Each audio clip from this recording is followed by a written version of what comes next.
Sesaat lagi kita akan mendengarkan video mengenai edukasi. Adapun pedoman umum yang perlu kami sampaikan di sini adalah video ini ditujukan sebagai media edukasi di bidang psikiatri atau kedokteran jiwa, sehingga tidak ditujukan sebagai pengganti hasil pemeriksaan ataupun saran expert seperti yang dilakukan di tempat pemeriksaan. Akses video ini dapat digunakan sesuai kebutuhan. Di ruang dengar ini, kami mempersilahkan untuk menggunakan headset ataupun earphone dengan volume yang disesuaikan. Perhatikan pencahayaan ruangan dan pastikan diri sendiri dalam kondisi sehat. Dukung upaya kami dalam menyebarkan edukasi di bidang kesehatan jiwa dengan cara like, subscribe, dan share video ini sebagai bentuk apresiasi. Selamat mengikuti penjelasan dalam video ini. Semoga bermanfaat. Jadi di sini melanjutkan kegiatan hampir sama dengan yang sebelumnya mengenai mata kuliah elektif psikiatri. Jadi di sini sudah ada bersama kita Kartika Palmasari yang akan mempresentasikan atau memberikan edukasi mengenai psikiatri. Silakan Kartika. Iya, dokter. Mungkin izin share screen ya. Oke, pusing ya? Aduh pusing. Iya, Oke, silakan. jadi dua kata berikut mungkin pernah didengar dengan teman-teman atau dengan dokter, atau mungkin pernah teman-teman ucapkan saat curhat ke orang lain nih. Nah, dipicu dari banyaknya tugas, ujian, rapat, dan beban lain yang secara mengherankan semuanya itu jadi lebih hektik semenjak pandemi ini berlangsung. Termasuk juga buat mungkin kakak-kakak, bapak-bapak, atau ibu-ibu yang terpaksa work from home, atau terpaksa beban kerjanya meningkat semenjak pandemi ini melanda bumi kita tercinta. Nah, mungkin sumber utama tekanan yang biasanya dialami itu adalah mulai dari gaji yang kurang mungkin, atau beban kerja yang meningkat, dan beban kerja yang menjadi tidak wajar, semuanya menjadi menambah layer-layer atau lapisan-lapisan stres yang menimpa kita. Belum lagi masalah di luar sekolah, kuliah, atau beban kerja seperti pekerjaan rumah yang memang nggak selesai-selesai rasanya setiap hari. Nah, sangat penting untuk teman-teman memahami bagaimana stres ini dapat mempengaruhi kehidupan kita sehari-hari. Bahkan apabila tidak berhati-hati, berbagai lapisan stres ini pada akhirnya bisa lepas kendali dan mempengaruhi teman-teman, baik dalam diri sendiri maupun mempengaruhi bagaimana hubungan teman-teman dengan orang lain. Sehingga sangat penting untuk teman-teman memahami reaksi yang teman-teman hadapi apabila teman-teman menghadapi stres ini. Kemudian mungkin teman-teman juga sudah banyak mendengar atau googling mungkin, bagaimana sih cara mengurangi stres baik di tempat kerja, di tempat kuliah, dan lain sebagainya. Tapi sebagian besar yang muncul mungkin sesuatu yang memang harus dilakukan dalam jangka panjang, dan manfaatnya juga baru didapatkan bila teman-teman secara rutin melakukan hal tersebut, seperti melakukan yoga, makan makanan sehat, membuat jurnal, tidur lebih teratur, dan lain sebagainya. Apakah hal ini salah? Tentu tidak. Tapi, apa sih yang sebenarnya bisa teman-teman lakukan saat teman-teman merasakan stres atau tertekan saat rapat atau misalnya saat melakukan pekerjaan yang memang harus segera dilakukan. Dan mungkin untuk melakukan yoga, makan makanan sehat, dan lebih banyak tidur ini belum bisa membantu dalam waktu dekat, seperti itu. Jadi di sini, saya ingin memberikan edukasi sedikit tentang bagaimana sih caranya mengatasi, rasa tertekan atau stres ini dalam waktu yang dekat. Jadi yang pertama adalah cari tahu tanda-tanda panik dari teman-teman. Jadi gejala panik dari teman-teman mungkin diikuti dengan leher tegang, telapak tangan berkeringat, jantung berdebar atau sakit perut. Nah, teman-teman perlu mengenali gejala-gejala ini. Jadi saat teman-teman mungkin merasa panik atau stres dan teman-teman merasakan gejala-gejala panik ini seperti leher tegang, telapak tangan berkeringat tadi, dan instead of, eee, mengabaikannya, alih-alih mengabaikannya, teman-teman bisa mulai, mengidentifikasi, "Oh, aku sepertinya sedang mengalami perasaan cemas atau stres yang, benar-benar mempengaruhi gejala fisikku." Mungkin, aku perlu mulai mengatasi penyebab utama stres ini, karena sebenarnya beberapa gejala ini bisa jadi mempengaruhi sistem kekebalan teman-teman dan kemampuan teman-teman untuk rileks. Nah, selanjutnya adalah jangan menganggap kewajiban yang berikan itu sebagai beban. Jadi alasan paling sering kenapa teman-teman mungkin mengalami stres atau tekanan adalah di mana teman-teman diminta untuk melakukan sesuatu yang penting mungkin oleh kolega teman-teman, atau oleh kolega, atau oleh atasan, atau oleh dosen mungkin, di mana mereka meminta teman-teman untuk melakukan sesuatu dan teman-teman ingin sukses dalam melakukannya.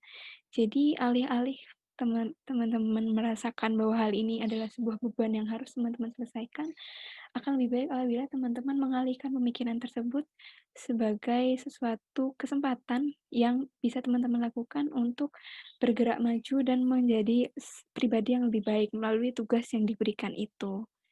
Selanjutnya adalah bicara positif pada diri sendiri. Saat teman-teman merasa stres atau tertekan, suara-suara dalam kepala teman-teman ini biasanya menjadi lebih keras, seperti suara-suara, "Aduh, aku nggak bisa nih ngelakuin hal ini. Aduh, hal ini terlalu berat buat aku. Aduh, hal ini, sepertinya aku nggak bisa menyelesaikan hal ini." Suara-suara itu tuh biasanya semakin keras saat teman-teman merasa tertekan. Jadi untuk menjaga agar suara-suara negatif ini menjauh, teman-teman bisa mulai mencoba berbicara kepada diri sendiri dengan nada yang logis dan tenang, serta memasukkan hal-hal positif ke dalam diri sendiri, seperti berkata, "Saya pernah mendapatkan tugas seperti ini sebelumnya dan saya berhasil." Atau mengucapkan, "Saya bisa melakukan hal ini." Nah, apabila teman-teman bisa menenangkan diri sendiri seperti, melalui berkata kepada diri sendiri ini, teman-teman bisa untuk harapannya adalah bisa untuk melakukan pekerjaan itu dengan lebih baik. Selanjutnya adalah tarik nafas dalam 3 kali. Jadi bernafas dalam ini merupakan strategi sederhana dalam meredakan ketegangan. Jadi saat teman-teman merasa cemas, itu biasanya nafas teman-teman menjadi lebih pendek, lebih dangkal, dan lebih tidak teratur. Dengan mengambil nafas dalam serta mengontraksikan otot perut, hal ini dapat memicu sistem saraf parasimpatis yang menyebabkan respon relaksasi pada teman-teman. Jadi sambil menarik nafas dalam ini, teman-teman bisa sambil melakukan, memutar bahu dengan lembut, kemudian memutar leher. Nah, hal ini dapat mengatasi gejala stres teman-teman. Kemudian hal ini juga dapat dilakukan misalnya saat teman-teman presentasi di depan kelas atau presentasi di depan Zoom seperti ini dan teman-teman merasa panik, itu teman-teman juga bisa melakukan tarik nafas dalam ini dan sangat membantu bila teman-teman ingin segera merasa rileks. Selanjutnya adalah cari pendengarmu. Teman-teman tidak harus menghadapi saat-saat sulit ini sendirian. Setiap orang memang perlu memiliki seseorang yang mereka percayai untuk dicurhatin, seperti itu. Namun teman-teman juga perlu berhati-hati dalam memilih orang yang ingin teman-teman curhatin. Jadi teman-teman perlu memilih orang yang ketika teman-teman berbagi kerentanan dengan mereka, ketika teman-teman curhat dengan mereka, mereka akan merespon dengan cara yang bijaksana. Hal ini tentu dapat membantu teman-teman dalam melampiaskan rasa frustasi. Mungkin hubungan seperti ini mungkin perlu membutuhkan waktu yang lam ya perlu membutuhkan waktu untuk dibangun, namun ketika teman-teman sudah memiliki hubungan seperti ini dengan teman-teman, yang lain, sungguh itu menyenangkan ketika teman-teman bisa memiliki persepsi lain mengenai masalah yang sedang teman-teman hadapi. Kemudian yang selanjutnya adalah membuat daftar prioritas. Jadi membuat daftar prioritas ini juga merupakan cara lain untuk melawan perasaan atau rasa kewalahan dalam menghadapi, tugas-tugas teman-teman. Jadi tindakan menulis ini bisa memfokuskan pikiran teman-teman atau yang biasanya disebut dengan melakukan brain dump atau menumpahkan segala isi pikiran teman-teman untuk, dituliskan dalam sebuah kertas. Teman-teman perlu menuliskan apapun, setiap hal yang ingin teman-teman lakukan, seperti kepentingan profesional atau juga kepentingan personal. Jadi, harapannya setelah teman-teman menuliskan setiap kepentingan tersebut, teman-teman bisa menyediakan waktu untuk keduanya. Setelah teman-teman menulis setiap item, baik item personal maupun profesional yang ingin teman-teman lakukan, di sebelah item-item tersebut teman-teman perlu menuliskan deadline-nya atau kapan tugas-tugas ini harus diselesaikan. Kemudian langkah kritis selanjutnya adalah mengidentifikasi mana hal yang penting dan mana hal yang mendesak. Kedua hal ini harus teman-teman selesaikan terlebih dahulu, baru kemudian setelah selesai teman-teman bisa melanjutkan ke hal lain yang lebih rutin. Bila teman-teman menghabiskan seluruh waktu teman-teman pada hal-hal duniawi yang memakan waktu, misalnya scrolling Instagram atau me time, teman-teman mungkin tidak akan pernah sampai hal-hal penting yang membuat teman-teman maju dan menjadi pribadi yang lebih baik atau menyelesaikan tugas-tugas yang memang harusnya teman-teman lakukan. Selanjutnya adalah menunjukkan aura ketenangan. Jadi pernah nggak sih teman-teman merasakan bahwa saat mungkin teman-teman dicurhatin oleh orang lain yang merasa gelisah, teman-teman ikut merasa gelisah. Nah, hal itu terjadi karena perasaan stres itu, dalam tanda kutip menular, bukan menular seperti penyakit infeksi ya. Jadi, mungkin saat teman-teman merasa cemas, saat teman-teman merasa frustasi, coba teman-teman atur emosi dan atur suara bicara teman-teman agar tetap jelas dan terkontrol. Misalnya saat teman-teman harus presentasi atau harus berkonsultasi dengan dosen pembimbing mungkin misalnya, dan teman-teman merasa panik dan cemas, mungkin teman-teman bisa coba atur emosi dan atur suara bicara teman-teman agar tetap jelas dan terkontrol, serta tidak menunjukkan bahwa teman-teman itu merasa cemas atau tegang seperti itu. Jadi stres atau tekanan, perasaan tertekan itu terjadi ketika teman-teman harus mengetahui dan menyelesaikan semuanya dalam satu waktu. Teman-teman nggak harus kok ngumpulin tugas yang deadline-nya minggu depan itu sekarang, tapi teman-teman bisa mulai mencicil, mengerjakan sedikit-sedikit. Atau teman-teman nggak harus tahu pasti tempat kerja yang cocok buat teman-teman 5 tahun yang mendatang, tapi teman-teman boleh mulai sedikit-sedikit berpikir, mengumpulkan informasi. Teman-teman nggak harus tahu dan menyelesaikan semuanya sekarang, tapi teman-teman perlu merasa tenang dan nggak semuanya harus diselesaikan sekarang. One step, one breath, one moment at a time. Jadi kita semuanya manusia dan percayalah semua hal akan selesai pada saatnya dan teman-teman pasti bisa melakukannya. Sekian dari saya, Kartika Palmasari. Terima kasih dan semoga bermanfaat. Salam sehat. Oke, sampai tiga. Bagus juga nih kutipan yang terakhir ya. One step, one breath, one moment at a time. Oh, aku setuju banget sama Kartika. Jadi nggak apa-apa, boleh stop share screen-nya. Jadi di sini ada beberapa pemaknaan. Jadi beda usia akan beda stresnya. Kalau tadi Kartika sudah nyebutin layer stres ya. Ya emang benar. Jadi bentuknya tuh kayak layer gitu, lapisan. Di setiap usia itu akan menunjukkan stres yang nggak sama. Mungkin kita ingat lagi, dulu kalau waktu TK akan stres ketika ayah atau bunda nggak ada. Kita ditinggalkan di dalam kelas bersama teman-teman, bersama anak-anak kecil yang mungkin kita masih asing untuk memperkenalkan diri pun kita juga nggak ngerti caranya, paling cuman hai gitu, udah berhenti di kata hai gitu. Mau ngomong apa lagi nggak tahu gitu. Atau dengan bu guru atau pak guru yang ada di TK tersebut. Nanti beda lagi stresnya lagi kalau sudah jalan beberapa hari sekolah TK gitu, stres ketika diminta untuk memberi nama warna. Ini warna apa? Kadang balik-balik hijau, biru, nanti kuning. Wah, nanti kalau udah diacak-acak tambah stres lagi. Nah, kadang kita lupa kalau itu menjadi sumber stres yang cukup bermakna bagi anak-anak itu. Nah, nanti kalau pas SD beda lagi ceritanya. Stresnya beda kalau tiba-tiba kita lupa nih. Minggu lalu dapat PR dari bu guru. Terus diminta keluarkan PR-nya. Waduh, sudah bencana. Itu jadi sumber stres lagi. Atau disuruh hafalan. Nah, hafalan itu tambah stres. Nanti beda. Ketika SMP, ngelihat temennya kok cantik-cantik. Aku siapa? Aku cuman kentang, mereka serbuk berlian gitu toh. Nah, ini menimbulkan suatu kondisi sumber stres lagi. Beda nanti kalau pas SMA ngelihat temennya kayaknya keren ya ikut ekskul ini, kita ngikutin ekskul apa gitu, tapi kok aku nggak sekeren dia ya. Nah, kadang kita lupa ketika kita membandingkan diri dengan orang lain, ini juga akan membuat kita merasa jauh lebih tertekan. Nah, yang sudah disampaikan oleh Mbak Kartika tadi itu lebih ke arah bagaimana kita memaknai, kita memiliki suatu pemaknaan terhadap gejala yang kita miliki. Karena setiap orang tentu akan memberikan respon yang berbeda. mulai dari respon stresnya, mungkin kita terlanjur ngomong, "Aduh aku panik." Nah, paniknya itu yang gimana? Gitu ya, karena secara klinis ketika kita berbicara tentang suatu serangan ataupun gangguan panik, itu akan berbeda ketika kita ngomong, "Aku lagi panik." Ternyata cuma deg-degan aja. Nah, itu beda, beda sekali. Maka di sini perlu suatu pemaknaan tentang apa yang dialami.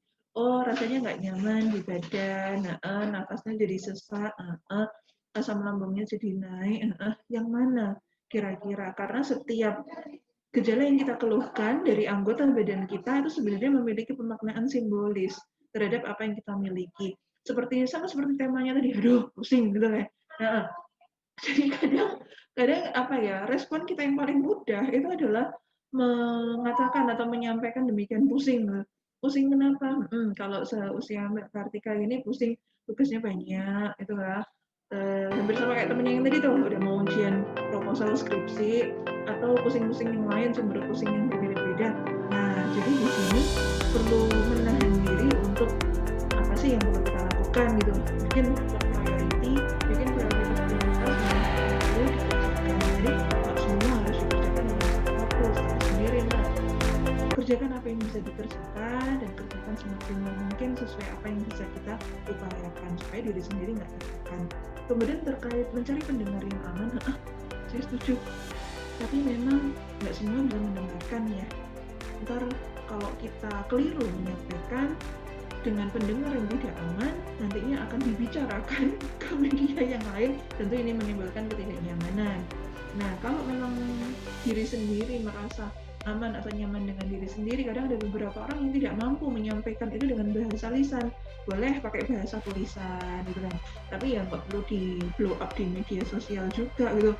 Aku gabut, aku pengen makan menu cek ya mbak, gitu juga orang yang akan ngeliat ini kenapa bocah gitu aja. Jadi menahan diri tentang apa yang kita tulis. Boleh kita tulis di diary, boleh dear diary gitu kan, nggak masalah apa. Nah, kemudian ini, ketika kita memutuskan menjadi seorang pendengar, kita pun perlu secara relatif bebas dari kondisi permasalahan. Ketika mendengarkan orang kemudian menangis, sudah menangis sangat sedih, pilu sekali, dan kita larut di dalamnya karena kedekatan emosional kita dengan siapa yang menyampaikan, akhirnya kita larut, kita jadi ikutan sedih gitu. Jadi dalam momen itu jadi tangis-tangisan semua gitu kan. Padahal di sini yang menangis itu inginnya mengatakan, untuk aku dong, aku mesti apa gitu. Beda kalau udah sahabat deket banget gitu, mungkin dalam fase terbuka atau gimana, akhirnya jadi tangisan semua.